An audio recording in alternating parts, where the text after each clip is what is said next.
Cantai ao Senhor um cântico novo. Cantai ao Senhor todas as terras. Cantai ao Senhor, bendizei o seu nome, proclamai a sua salvação dia após dia. Anunciai entre as nações a sua glória, entre todos os povos as suas maravilhas. Salmo 96, versículo de 1 a 3. Amada igreja, amados irmãos, graça e paz em Cristo Jesus. Meus irmãos, é chegado o momento de edificação da Igreja de Cristo através da exposição da sua palavra. Que o nosso Deus, através do seu Espírito Santo, nutra o nosso entendimento, abra os nossos ouvidos com a sua eterna sabedoria contida nas Escrituras, meus irmãos. Para tanto, vos convido a abrir as suas Bíblias na carta de Paulo aos Romanos, capítulo 9. Romanos, capítulo 9, do verso 14 ao verso 18, para a glória de Deus Pai. Romanos 9, do 14 ao 18. Assim diz a palavra de Deus. Que diremos, pois? Há injustiça da parte de Deus? De modo nenhum. Pois ele diz a Moisés: terei misericórdia de quem me aprover ter misericórdia, e compadecer-me-ei de quem me aprover ter compaixão. Assim, pois, não depende de quem quer ou de quem corre, mas de usar Deus a sua misericórdia. Porque a Escritura diz a Faraó: para isto mesmo te levantei, para mostrar em ti o meu poder e para que o meu nome seja anunciado por toda a terra. Logo, ele tem misericórdia de quem quer e também endurece a quem lhe apraz. Oremos, irmãos. Amado Deus, soberano Deus, estamos aqui, Senhor, para te adorar, Pai, mediante a estrutura da tua palavra, para te adorar, Pai, mediante, Pai, a intercessão de Cristo Jesus e do Espírito Santo no nosso entendimento. Tira de nós, Pai, qualquer espírito de distração, Senhor. Tira de nós, Pai, as vendas dos olhos. Nos faz, Pai, nesse momento, bons ouvintes. E nos abençoa, Pai, com a sua graça. Assim oramos, meu Deus, no nome do nosso Senhor Jesus Cristo, nosso Rei. Amém. Meus irmãos, adentramos na carta do apóstolo Paulo aos Romanos. Essa importante epístola, essa importante carta foi escrita provavelmente entre 55 e 57 depois de Cristo. Provavelmente também foi escrita na cidade de Corinto. É considerada a mais abrangente afirmação, a mais abrangente explicação do Evangelho e o maior tratado teológico do Novo Testamento. Alguns a chamam de Epístola das Epístolas. Ler a carta de Paulo aos Romanos é um convite ao entendimento de toda a Escritura. João Crisóstomo, que é considerado o maior pregador do século IV, lia a carta aos Romanos em voz alta uma vez por semana. Essa epístola, essa importante epístola, foi usada por Deus de forma poderosa e eficaz na conversão de grandes homens. Agostinho, Lutero, John Wesley foram impactados e convertidos por Deus, pelo seu Espírito Santo, após lerem trechos de Romanos. Nessa tão importante carta, Paulo traz à tona vários assuntos-chave importantes para a edificação da Igreja de Cristo. Ela fala de pecado, fala da lei, do julgamento de Deus, do destino humano, fala de obras, graça, justificação, santificação, eleição, o plano eterno de salvação, a obra de Cristo, a obra do Espírito Santo, a esperança cristã, a natureza e a vida da igreja, o lugar do judeu, o lugar do gentio na salvação, e outros assuntos também são trazidos à luz pelo santo apóstolo nessa carta. Romanos descortina, revela os planos eternos de Deus na salvação de seu povo. Ler, meditar e entender as verdades contidas na carta aos Romanos é de grande valia ao povo de Deus e considero até leitura obrigatória. Então, no trechos que acabamos de ler, que li inicialmente, Paulo traz inicialmente uma objeção, um questionamento. E ele diz: que diremos, pois? A injustiça da parte de Deus? E é muito importante aqui, meus irmãos, nesse momento, entendermos o motivo do apóstolo Paulo trazer a nós esse questionamento tão forte. Ou seja, por que Paulo traria essa pergunta nesse momento, nesta parte da carta? É muito importante a gente entender isso. E a resposta está nos versos anteriores. E para isso seria obrigado a fazer algumas breves considerações das passagens que antecedem esse trecho, para que tenhamos uma visão melhor dessa pergunta. Então vejamos. Paulo começa o capítulo 9 lamentando a situação dos judeus naquele momento em relação a Cristo, o que Cristo fizera na cruz. Ele ressalta que os judeus tiveram um grande favor de Deus, nos versos de 1 a 5, ele diz: digo a verdade em Cristo, não minto, testemunhando comigo no Espírito Santo a minha própria consciência, tenho grande tristeza e incessante dor no coração, porque eu mesmo desejaria ser anátema, separado de Cristo, por amor de meus irmãos, meus compatriotas, segundo a carne. São israelitas, pertence-lhes a adoção e também a glória, as alianças, a legislação, o culto e as promessas. Deles são os patriarcas, e também deles descende o Cristo, segundo a carne, o qual é sobre todos. Deus bendito para todos sempre. Amém.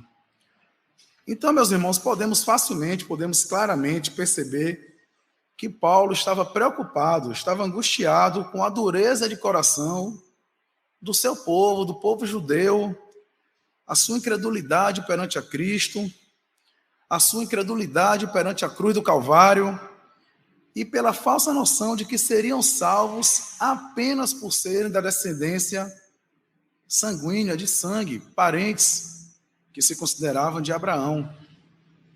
E isso, como eu disse, angustiava, entristecia o apóstolo Paulo. Resumindo, Paulo estava querendo dizer que lamentava muito porque seu povo, seu sangue, que andou com Deus, teve por parte do próprio Deus grande bênção, continuou sendo rebelde a Deus e a Cristo. Então, no verso 6, ele traz uma verdade que para um judeu seria muito, muito difícil de entender, que nem todos os israelitas, nem todos os judeus eram de fato herdeiros dessa promessa. E ele nos diz, do verso 6 a 8, não pensemos que a palavra de Deus haja falhado, porque nem todos os de Israel são de fato israelitas, nem por serem descendentes de Abraão são todos seus filhos, mas em Isaque será chamada a tua descendência. Isto é, estes filhos de Deus não são propriamente os da carne, mas devem ser considerados como descendência os filhos da promessa. Meus irmãos, a promessa consistia que Deus daria a descendência de Abraão, que na descendência de Abraão seriam benditas todas as nações, e que Deus seria perpetuamente o seu Deus. O problema está formado. A objeção está formada. O judeu pensaria assim: como pode eu, judeu legítimo, descendente de Abraão, não ser parte, não pertencer ao seu povo? E dando continuidade, ele prossegue do verso 9 a 13. Porque a palavra da promessa é essa: por esse tempo virei e Sara terá um filho. E não ela somente, mas também Rebeca, ao conceber de um só, Isaque, nosso pai. E ainda não eram gêmeos nascidos, nem tinham praticado o bem ou o mal, para que o propósito de Deus quanto à eleição prevalecesse, não por obras, mas por aquele que chama, já fora dito a ela: o mais velho será servo do mais novo. Como está escrito: amei a Jacó, porém me aborreci de Esaú. O judeu, o israelita, que se achava merecedor da salvação por ser da parentela de Abraão, que não se via, não se enxergava como pecador, que achava que se justificaria para Deus pela lei, que via a cruz de Cristo como um escândalo, como um escárnio, que achava que a sua religiosidade fosse o salvar, foi confrontado mais uma vez, nesse momento, pelo apóstolo Paulo. E aqui faço um comentário. Se a promessa feita a Abraão, que na descendência dele seriam benditas todas as nações, fosse exclusivamente, verdadeiramente da sua descendência humana, onde estaria Ismael nessa história? Ismael também era filho de Abraão, portanto, da descendência de Abraão. Tanto Ismael quanto Isaac eram filhos do pai da fé. E por que os descendentes de Ismael não estavam incluídos nessa promessa? A resposta é simples. Porque Deus quis. Deus escolheu Isaac. Então, de maneira resumida, Paulo está dizendo: ei, você judeu, você não será salvo por sua condição étnica ou de sangue, mas pela vontade soberana de Deus. Esse argumento fica claro quando ele diz nesse trecho: os gêmeos nascidos nem tinham praticado o bem ou o mal, para que o propósito de Deus quanto à eleição prevalecesse, não por obras, mas por aquele que chama. E arremata no final do trecho: amei a Jacó e me aborreci de Esaú. Amados irmãos, amadas irmãs, Deus escolheu Jacó. E escolheu por quê? Por sua livre e soberana vontade. No Evangelho de João está escrito: mas a todos quantos o receberam, deu-lhes o poder de serem feitos filhos de Deus, a saber, os que crêem no seu nome, os quais não nasceram da carne ou do sangue, os quais não nasceram do sangue, nem da vontade da carne, nem da vontade do homem, mas de Deus.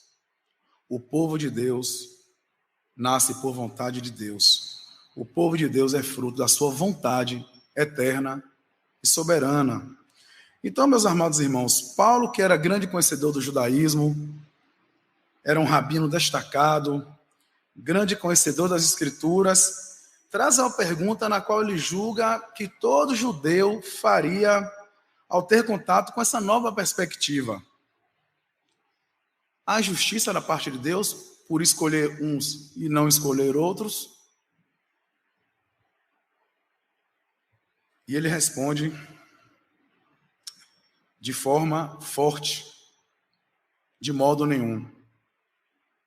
Então agora conseguimos vislumbrar o quadro maior dessa pergunta. E ele responde: de modo nenhum.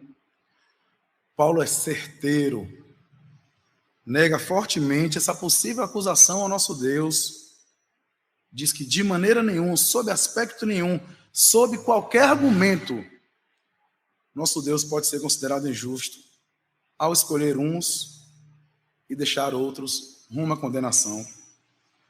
Então, depois de responder a sua própria pergunta, com essa resposta tão incisiva, Paulo insere uma revelação muito interessante que ele traz de Êxodo, capítulo 33, verso 19, que diz o seguinte: pois ele diz a Moisés: terei misericórdia de quem me aprover ter misericórdia, e compadecer-me-ei de quem me aprover ter compaixão. Paulo responde essa pergunta trazendo a resposta de Deus a Moisés, de que Deus se compadece de quem Ele quer. Deus disse a Moisés que Ele dispensa a sua graça, distribui a sua graça, o seu perdão a quem Ele quer. Ou seja, Moisés e o povo de Israel acharam graça da parte de Deus porque Deus quis e pronto. Nunca foi por mérito, nunca foi por alguma obra que porventura ou Moisés ou o povo de Israel tinham feito, tinham realizado.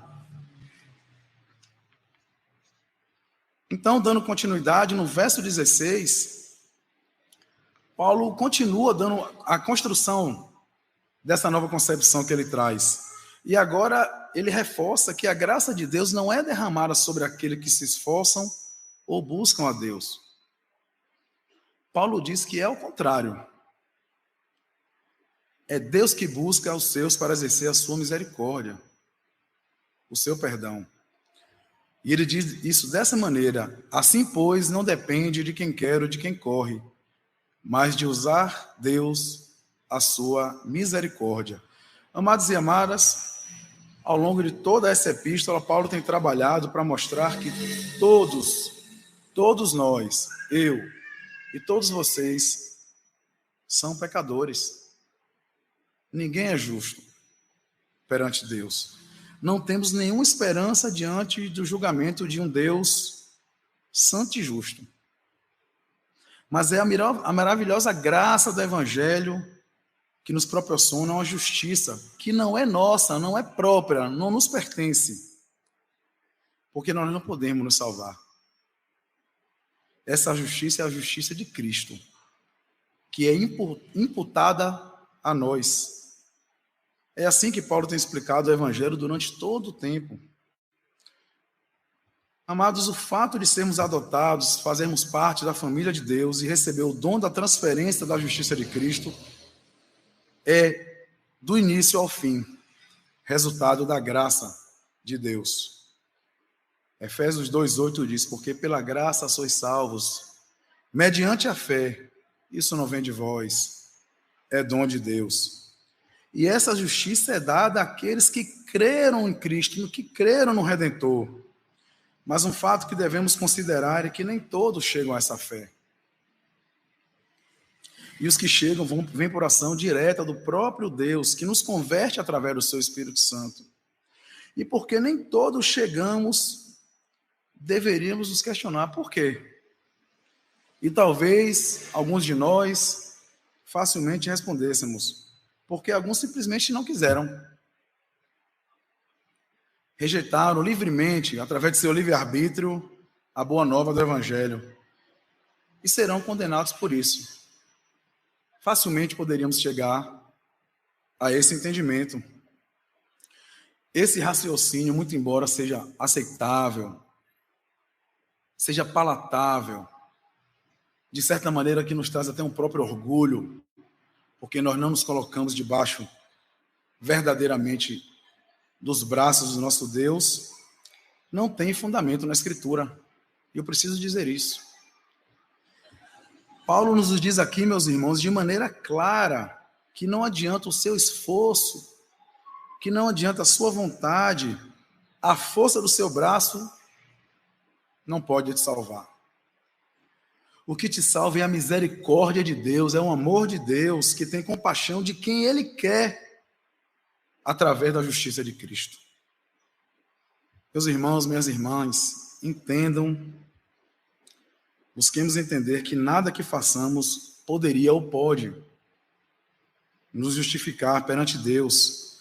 Ele soberanamente expressa o seu amor por nós, eleitos dele, imputando a nós a justiça de Cristo, aquilo que Cristo conquistou por nós na cruz.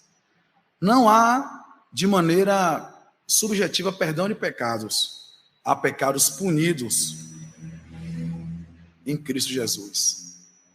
Ele pagou por nós. Paulo defende que a justiça de Deus, falando da sua soberana misericórdia, mostrando que aqueles que acusam a Deus de cometer injustiça estão equivocados, estão errados. Uma vez que, quando se trata de salvar pecadores, Deus não se baseia em justiça, mas em misericórdia. Deus salva através de sua misericórdia.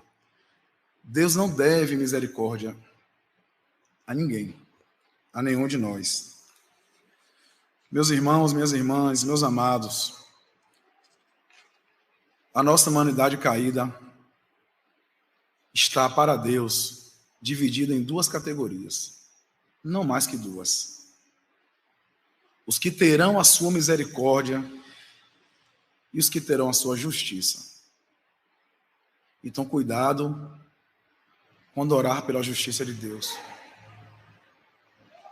Orem por misericórdia. Porque se orarmos pela justiça de Deus, estaremos orando por aquilo que nós não suportaremos. Os do primeiro grupo, aqueles que terão a sua misericórdia, serão chamados no tempo dele, no tempo de Deus, eficazmente, e crerão no Redentor que vive, que está à destra do Pai. Assim farão os justos serem adotados como filhos de Deus. O segundo grupo receberá o justo castigo pela sua incredulidade. O grande autor reformado, R.C. Sproul, em seu comentário a esse trecho, nos diz o seguinte, e é muito interessante: Deus, em sua soberana disposição da graça, interrompe nossa vida enquanto estamos alienados dele, no caso de Deus, mortos em pecado e nas transgressões. E o Espírito Santo vem e nos ressuscita da morte para a vida e muda a disposição do nosso coração. Onde anteriormente Cristo parecia repugnante, agora ele é a coisa mais doce do mundo. Corremos para ele, escolhemos a ele, nós os aceitamos e confiamos nele, porque Deus, na sua graça, nos deu essa pérola de grande valor. Se Deus faz isso para nós, ele é obrigado a fazer para todos? Se o presidente de algum país exerce clemência executiva e perdoa alguém na prisão, ele é obrigado a perdoar a todos? Não. O que Jacó recebeu foi graça. O que Esaú recebeu não foi injustiça. Deus reteve a sua misericórdia para com Esaú.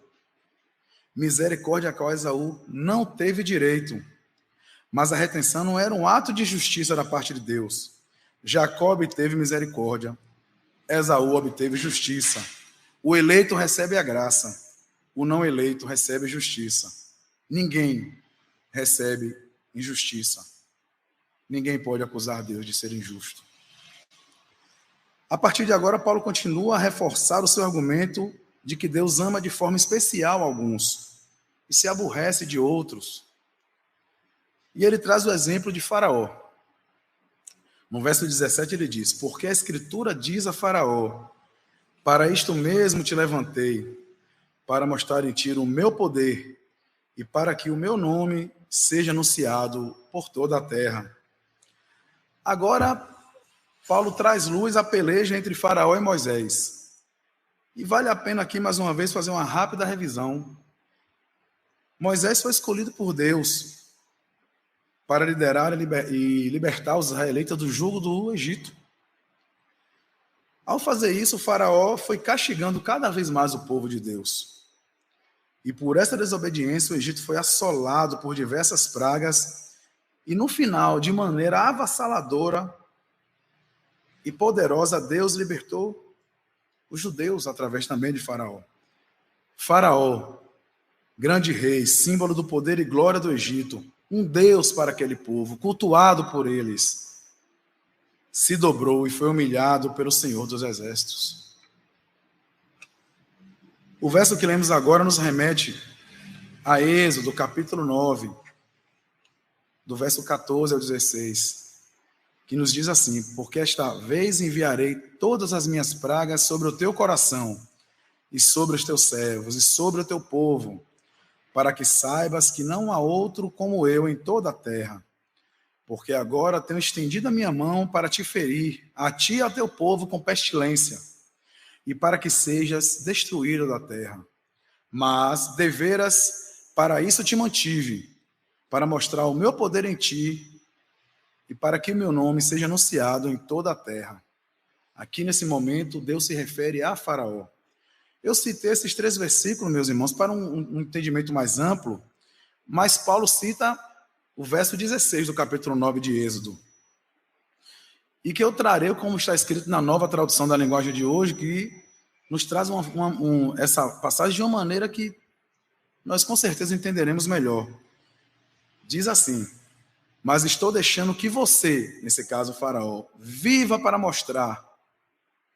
Mas estou deixando que você viva para mostrar a você o meu poder e para fazer com que o meu nome seja conhecido no mundo inteiro. O eterno Deus Todo-Poderoso levantou o Faraó, colocou o Faraó sentado no trono do Egito, deu a ele poder para governar sobre o seu próprio povo e sobre o povo de Deus. Deus colocou o Faraó numa posição de poder. Por quê? Com o propósito de mostrar o seu próprio poder. Deus foi glorificado. através da dureza do coração de Faraó. O povo de Deus era escravo, não tinha nenhuma influência. Todo o poder foi investido por Deus a Faraó. Foi investido por nosso Deus onipotente. E ficou claro que diante do poder de Deus, aquele poder momentâneo e pequeno de Faraó não era nada, meus irmãos.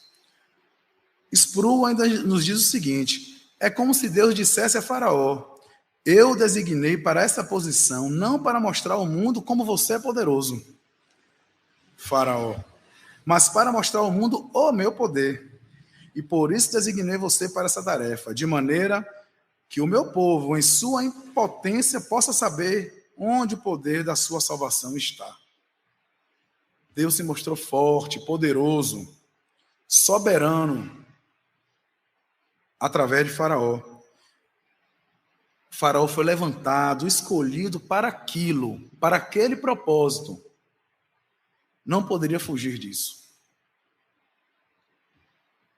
Não poderia fugir do propósito de Deus diante daquela situação.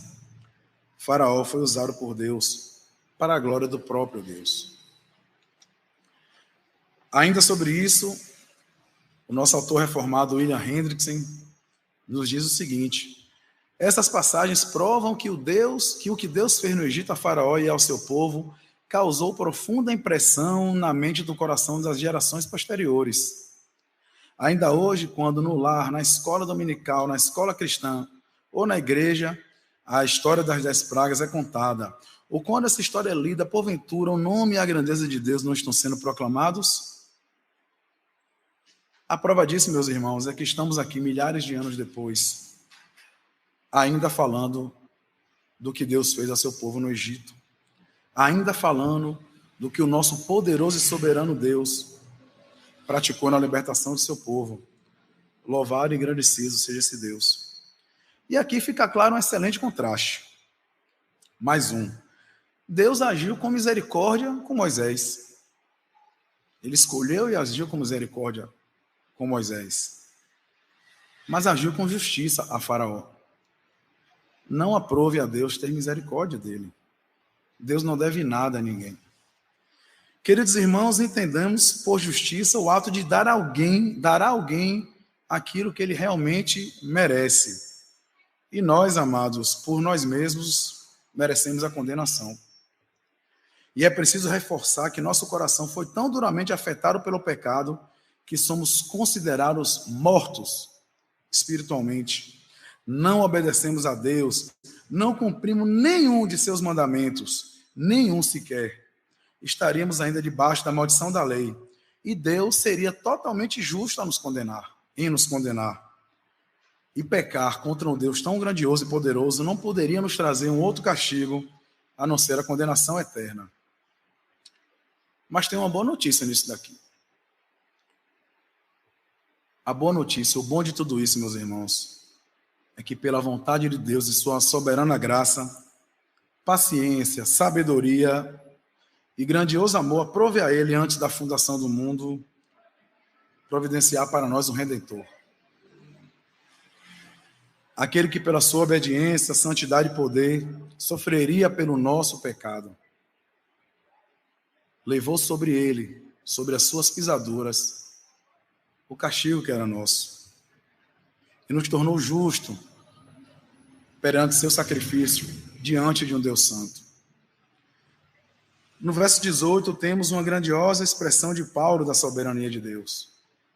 O desfecho dessa grandiosa, poderosa revelação da soberana graça de Deus. A graça salvadora na qual Ele, pelo conselho da sua vontade, tem misericórdia de alguns pecadores e endurece outros pecadores. Paulo nos diz, logo, Ele tem misericórdia de quem quer e também endurece a quem lhe apraz. Aqui, amados e amadas, Paulo crava no coração do seu leitor que Deus é o Senhor das nossas vidas, da nossa história e, obviamente, da nossa salvação. Deus exerce de maneira soberana a sua vontade em todos os aspectos das nossas vidas. E é por isso que nós não podemos nos entristecer. Porque se esse Deus soberano está no controle de nossas vidas, e Ele diz que todas as coisas cooperam para o bem daqueles que amam a Ele, nosso coração deveria estar alegre todos os dias. Então, de uma maneira que não podemos explicar, nossas escolhas são livres. Elas têm valor para Deus. Seremos julgados por aquilo que fazemos, por nossas obras. Mas tudo o que fazemos, no final de tudo, é a vontade de Deus que prevalecerá. Deus tem misericórdia de quem Ele quer. Deus também endurece a outros. Os usa de maneira que Ele apraz, como diz a sua santa palavra. E é evidente aqui, irmãos, que quando Deus endurece o coração de uma pessoa que já é endurecida pelo pecado e age contra seu Criador, ele não pode ser acusado de ser injusto. Se Deus realmente fará isso, ou se, por outro lado, demonstrará misericórdia, não cabe a tal pessoa ou a nós decidir. É uma questão propriamente da vontade de Deus e do seu decreto eterno. Nós não podemos acusar Deus de ser injustos. Em Apocalipse 22:11 diz o seguinte, e é muito interessante prestarmos atenção nesse trecho, porque nós vemos aqui também nesse trecho a situação dos ímpios, e ela é considerada da mesma forma, da mesma maneira que Paulo nos traz, diz, continue o injusto fazendo injustiça, continue o imundo ainda sendo imundo. Deus não precisa criar qualquer novo mal no coração humano. Nós já nascemos endurecidos, já nascemos com as nossas mentes cauterizadas pelo pecado. Deus não precisa criar o mal em nós para nos tornar mais perversos, por exemplo. Deus apenas precisa tirar o freio, a mão dele de nossas vidas, as suas restrições, para que a gente não se afunde ainda mais no nosso pecado. Uma das grandes misericórdias de Deus e que Ele nos dá é de nos impedir de sermos tão pecadores quanto nós poderíamos ser. Falamos aqui, meus amados irmãos, nesse trecho, nesse tão valoroso trecho, da vontade de Deus na salvação daqueles que Ele ama e da vontade de Deus daquele que Ele rejeitou. Falamos de eleição e predestinação, um assunto difícil, de complicado entendimento, mas que inevitavelmente nos traz a seguinte realidade, e nós não podemos fugir dela. No caso do eleito, Deus eficazmente intervém em sua vida para resgatá-lo de suas condições corruptas. O Espírito Santo transforma o seu coração de pedra num coração vivo. No caso do não eleito, Deus trabalha nele na medida que apenas o ignora. Deixa o não eleito apenas se afogando no próprio pecado. Ele deixa que ele seguir por suas próprias concupiscências. Nós não precisamos que Deus nos leve a um caminho mau. Basta que Deus nos deixe à deriva em nossas corrupções. Nessa nossa humanidade caída, meus irmãos, alguns recebem a graça salvadora de Deus. Deus intervém para salvá-los de sua condição pecaminosa e ignora o restante. Aqueles a quem Ele não escolhe não são eleitos, serão reprovados, serão condenados.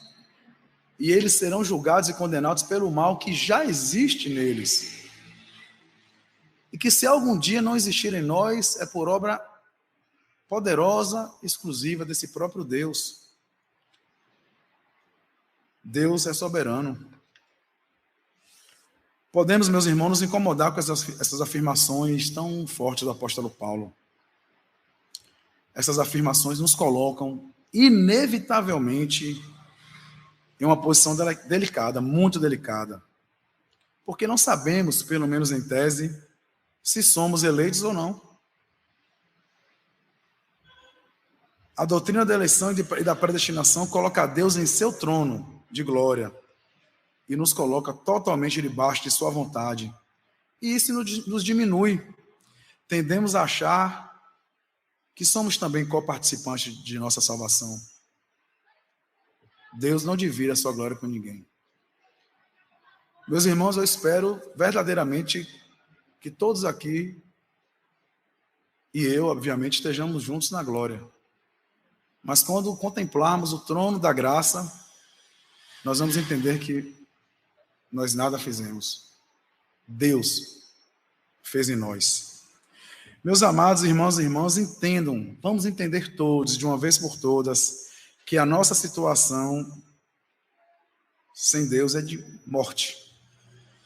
O morto não vê, não escuta, não ouve, não decide. Então me respondam, como podemos escolher a Deus dessa maneira? Como podem mortos escolher a Deus?